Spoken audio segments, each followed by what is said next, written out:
Mikay, may tanong ako. Ano yun? Gusto ko lang malaman. Ang alin? Nahihiya ako. O, yan ka na naman.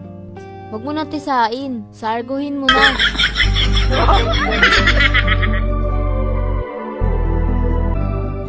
Gusto mo ba yun, Mikay?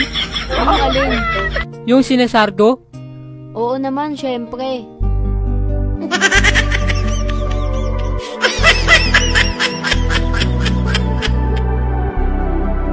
Tutuusin, hindi naman ako tumitingin sa itsura. Basta magalang, mapagmahal, at mabait. Ako, mukhang ako na to. Halos lahat ng katangian ng sinabi niya, lahat yun nasa akin na. Nakakakilig naman. Alam mo, Mikay, sa sinabi mo na yan, gumagaang yung pakiramdam ko. Parang gusto ko lumipad sa galak, Mikay. Talaga? Paanong lipad? Para akong anghel, Mikay, na lumulutang sa kalangitan. Anghel, ganyang muka? Para namang hindi ka panipaniwala. Mikay, sana kapag dumating yung gusto kong mangyari, Anong gusto mong mangyari?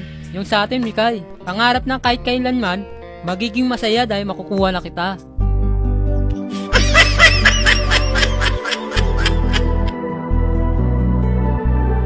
Totoo ba yung mga sinasabi mo? Baka naman binubola mo lang ako. Mikay, iba ang bola, iba ang pagmamahal ko sa'yo. Ang bola na paglalaruan, pero ang pagmamahal ko sa'yo, hindi. Pwede bang mahawakan ng iyong mga kamay? Nang sa ganun, maigsa ng aking nararamdaman. Sobrang ganda mo talaga, Mikay.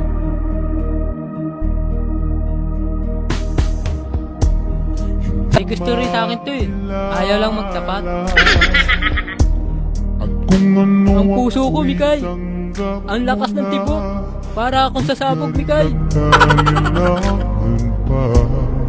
Kung dati, labis ako nasaktan. Ngayon, labis akong magmamahal. Ay tayo ng dalawa.